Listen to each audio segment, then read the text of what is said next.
पलक उठा नहीं होना चाहिए, झुका होना चाहिए नीचे की तरफ। पलकें झुकी होती है तो कान खुल जाता है, कान खुल जाता है तो हम अच्छे ढंग से किसी चीज को सुनते हैं तो उसको वो मिलता है ज्ञान, वो ज्ञान मिलता है तो हम उस पर काम कर कोई सफलता मिलती। इसलिए ध्यान लगाने की कला सीखना है। 10 मिनट 15 मिनट सुबह में जगते हो तो मिनट 5 मिनट थोड़ा मेडिटेशन करना चाहिए। कम से कम 3-4 से ऊपर के जो बच्चे हैं उनको जीवन के बारे में सोचना है, अपने काम के बारे में सोचना है, सोते समय और उठते समय। सफल लोग जो होते हैं ना, सोते समय वो लोग क्या सोचते हैं कि आज मैंने दिन भर में क्या क्या काम किया, कौन सा काम गलत किया, कौन सा अच्छा किया, कौन से काम से हमको कितना फीडबैक मिला। अच्छे विद्यार्थी जो होते हैं वो सोचते हैं, शाम को सोने से पहले आधा घंटा पहले सोचते हैं कि आज मन में सोचते हैं कि आज हमारे शिक्षक स्कूल में क्या पढ़ाए, किस विषय में कितना पढ़ाए, क्या टॉपिक था, कितना मैंने याद किया। ये सब शाम को सोते समय अच्छे विद्यार्थी जो है वो रिवीजन करते हैं। सुबह जगते हैं तो जग करके आधा घंटा वो लोग सोचते हैं कि आज मुझे क्या पढ़ना है, क्या टॉपिक है, सर ने क्या बोला है पढ़ाने के लिए, थोड़ा पढ़ के जाते हैं वो लोग। अगर कोई मुझसे पूछे कि सर आपको अगर मौका मिल जाए, ईश्वर आके बोले आपसे कि अगर आप अपने जीवन में क्या सुधारना चाहते हैं, अगर आपको मौका मिले सुधारने का तो क्या सुधारेंगे? आपको अगर स्टूडेंट लाइफ में दोबारा कर दिया जाए तो आप क्या सुधारेंगे? अगर ईश्वर आके पूछे तुम्हें अगर फिर से दोबारा स्टूडेंट लाइफ का चांस दे दिया जाए तो तुम क्या करोगे? तो मेरा जवाब क्या होगा सुन लो। जो तुम लोग जिस स्टूडेंट लाइफ में हो, अगर दोबारा मुझे वैसा लाइफ मिलता है तो मेरा जवाब क्या होगा? मेरा जवाब बस इतना होगा कि मैं जैसे पढ़ा वैसे ही मैं पढ़ाई चाहता हूँ। अंतर सिर्फ इतना होना चाहिए कि मेरा एक लक्ष्य जो नहीं बन पाया, मैं लक्ष्य बना करके पढ़ना चाहता। मैंने टारगेट बना के नहीं याद किया चीजों को, वो मैं दोबारा याद करना चाहता हूँ।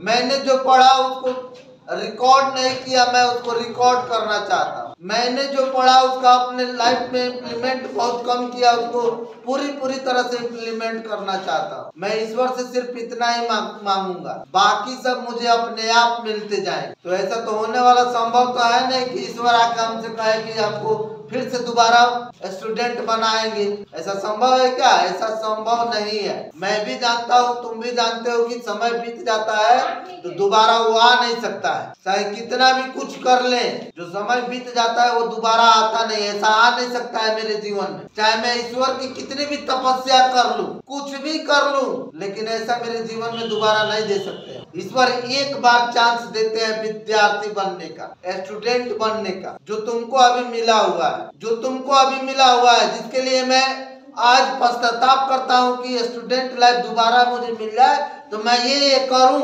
और तुमको मिला हुआ है स्टूडेंट लाइफ अभी। और इस टाइम में अगर वैसा नहीं करोगे जैसा मैं बता रहा हूँ, मैंने जैसा नहीं किया वैसा अगर मुझे समझ में आया कि मैंने क्या नहीं किया, वो चीज मैं तुमको बता रहा हूँ, उसके बाद अगर तुम नहीं कर रहे तो तुम लोगों को भी 50 साल के बाद समझ में आएगा कि मैंने क्या नहीं किया। और जब समझ में आएगा उसके बाद कुछ नहीं कर पाओगे, चाह के भी कुछ नहीं कर पाओगे। तो अभी समय है, तुम्हारे पास समय है, समय से सुधर जाओ। सुधरने के लिए आ रहे हो, बिगड़ने के लिए नहीं आ रहे हो। सुधरने के लिए तुम्हारा माइंड सेट पॉजिटिव होना चाहिए। माइंड सेट पॉजिटिव होगा तो सारे काम अच्छे होंगे। माइंड सेट नेगेटिव हो जाएगा तो तुम्हारे सारे काम खराब होंगे। जैसे जो रोज टाइम से आता है वो रोज टाइम से आता है, जो पॉजिटिव है वो रोज टाइम से आता है, उसकी आदत बन गई है टाइम से आने, उसका काम अच्छा होगा। जो रोज लेट से आता है वो लेट से आएगा, वो नेगेटिव इंसान है। खुद तो लेट आएगा,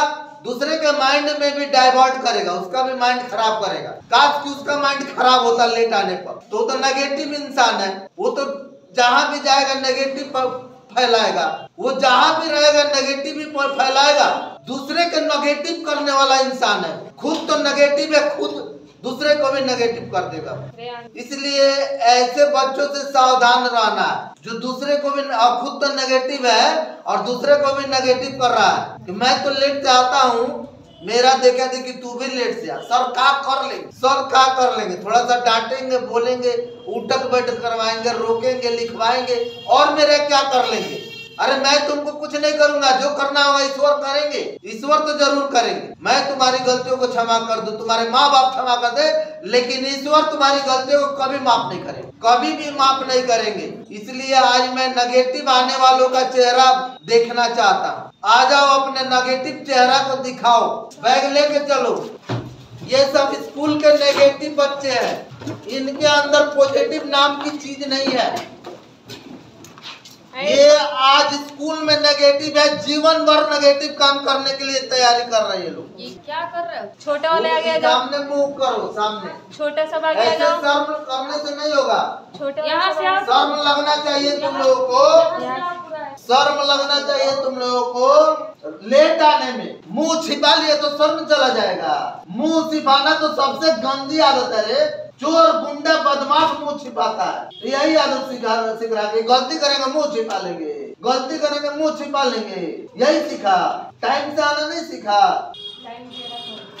देखो इन बच्चों को, ये हमारे स्कूल के नेगेटिव चीजें फैलाते हैं। शुरू में शुरुआत इनकी शुरुआती होती है नेगेटिव चीजों से। जैसे नहीं होता बहानी बनना और बहानी खराब कर देना, तो स्कूल के बहानी खराब करने वाले हैं।